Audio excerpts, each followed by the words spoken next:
Welcome to Toffee TV. It's the match reaction. Everton 0, Manchester United 3 at Goodison Park. Poor performance from me.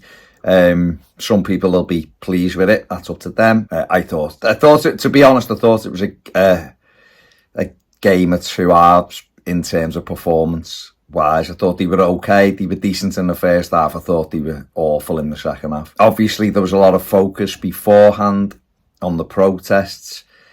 It was very, very noisy at kick-off time, and just before kick-off, Evertonians making their voices heard, making their feelings known. But the disappointing thing for me was, I thought we'd come out with fire and brimstone in the opening 2 or 3 minutes, and we didn't. We just let Manchester United get on the ball, and we stood off them and tried to put men behind the ball, and we were undone in the first couple of minutes with probably the goal of the season. Let's have it right. Good ball across. I think it was Rashford down the right, put it across, and Garnacho with an unbelievable overhead kick. It was unbelievable. Probably one of the best goals I've seen live. It was unbelievable. Right in the top corner. Nothing Jordan Pickford could do about it. I haven't watched it again. I could argue that someone like Ashley Young should have been closer to him, but he wasn't really close to him all night, so why would he have been then? But it was a brilliant goal, absolute worldie of a goal, and not what we needed. And it did knock the stuffing a little bit out of us. You know, there was a thing on 10 minutes. Everybody joined in, holding the cards up and stuff. And Everton had more than enough chances in that first half to go in with a commanding lead. United offered nothing going forward in the first half at all, really, after that wonder goal. And Everton had chances from moments, really. I thought we were too passive at times and allowed them to have the ball, but we defended really well in the first 45 minutes, so they didn't have much. We had chances of our own. I mean, Abdoulaye Doucouré, 8 or 9 yards out, has to score. Dominic Calvert-Lewin's had 2 headers. One, he was on his own, he's headed it over. The other one is a header, unfortunately for us, straight at Onana. Dwight McNeil, we'll have to watch it again, but I cannot believe sitting here how the ball broke to him and the keeper was on the floor almost, how he's managed to hit Onana instead of absolutely smashing it in. And those moments came and went, and we went in a goal behind at half time, and you're hoping for a reaction, or I was hoping for a reaction in that second half. I thought the manager will get them fired up. And I was quite confident we might get something at half time. I was thinking the fans, it'll be loud again second half.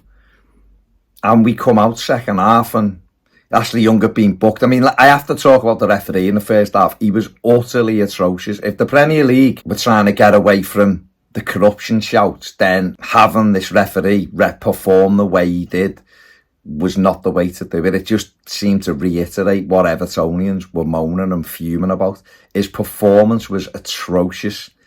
He booked Ashley Young, okay, booked him for the stupid lunge, but then 2 minutes later, there's the same challenge on Ashley Young by a United player, no booking. Garnacho goes in, studs high, catches Young, no booking. They Bruno Fernandes kicked the ball away twice, no booking. Doucouré then gets booked for saying how wasn't he booked? And it was that sort of performance from him. He was diabolical, utterly diabolical. But we came out second half and we were just too passive. We were too passive. There was I don't know what was said at half time by the management team, but it looked as if they'd said, just sit back and don't press and don't get in the faces, which was the opposite of what we needed to do. Unless there was someone to put some sleeping tablets or something in the cups of tea, because we come out looking lethargic, dozy, and we just couldn't get into it. And United then, on a rare breakaway, get a penalty. And it's that man, Ashley Young, again, at the centre of it, and he concedes the penalty. And the referee booked Anthony Marshall first for diving. I'll be honest, from where I was, I didn't think it was a dive. I said that to everyone around me. He didn't dive. So the hope was he was just outside the penalty area. Obviously, VAR looked at it, and the referee went over to the monitor. And I seen it on the screen in front of me. There's contact. Does he run in to Ashley Young? Don't know. It's a difficult one. I'd have to continue to see it. But Young leaves a foot out, trails a foot out, catches Anthony Martial. The referee goes to the screen, and he's at the screen for some time.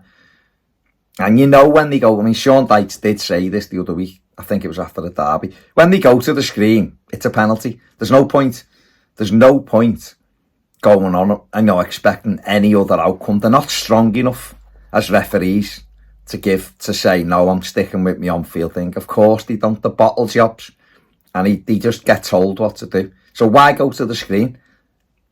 VAR said they're just gone, it's a penalty, mate. Give it. Take the yellow card off them and give it, because it's pathetic. They go over and as if, we've got to look at this and see whether it's you know what the outcome is. I've seen one since VAR come in where Everton have been given. So it was Chris Kavanagh, I think, at Anfield, and he gave a penalty, and they obviously tried to talk him out of it, and he went over and he shook his head as if to say it's a penalty, and he was at the screen for about 10 seconds and came back with the original decision. Most of them get told to go to the screen because they're told what to do. So let's not go to the screen and take away the pantomime and go into the screen and just say Premier League chiefs have said this is the result they want or whatever. Because it's so annoying, because you know what's coming, so why waste the time then? If they went to the screen for all the big decisions, you go, well, this is what they do now, but they don't. So anyway, he gave a penalty. Marcus Rashford dispatched it brilliantly into the roof of the net. And that was it. Then Manchester United didn't have to go up a gear at all. He just kept us at arm's length. We turned in a performance in that second half that reminded me of the Luton game. We didn't have any idea what we were doing other than just hitting the ball in the air. And it's awful. You know, a lot of players today for me were way, way, way below the level that you have to be at in the Premier League. Way below it. Maybe Jarrah Branthwaite done all right. Maybe Michalenko didn't stop. I think the rest of them were poor. And we've ended up conceding the third goal, which was so easy, it was untrue. Anthony Martial, who doesn't seem to score against anybody else other than Everton, got played in, went through, dinked it over Jordan Pickford for 3-0. And that was it, really. United might have added more if the final ball would have been better. Everton had a little bit of a go near the end. Michalenko hit the crossbar. There was one where I don't even know how the ball stayed out the net. We were on the goal line practically with it and it didn't go in. Yusuf Chimiti got brought on late on for Dom, flash one wide, good strike from him.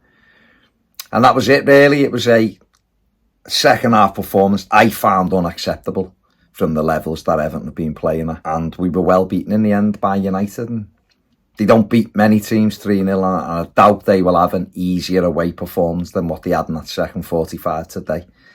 But, you know, we should have been probably 3-1 up at half time. And if the manager, I haven't listened to what the manager said, but I'm sure he'll mention XG. Everton had the better XG. You can't miss chances. You can't miss good opportunities in the Premier League, and that's what we did, and we were punished. And we have to dust ourselves down. Hope that Beto's fit next week and in the squad. Seamus was back on the bench. That was good news. And hope we go to Forest, and that's a huge game now. And what I will say is I hope our lawyers are better than what our players were in that second half, because otherwise we're going to have a hell of a fight on our hands. But we go to Forest next week, and it's an opportunity to put it right, take our chances. And we are good away from home, so that gives me a little bit more confidence. Man of the match, let's give it to Branthwaite. Like I said, I don't think anyone will be happy with how they played today, but let's give it to Jarrah Branthwaite. There you go. Let me know what you think in the comments section below. See you later.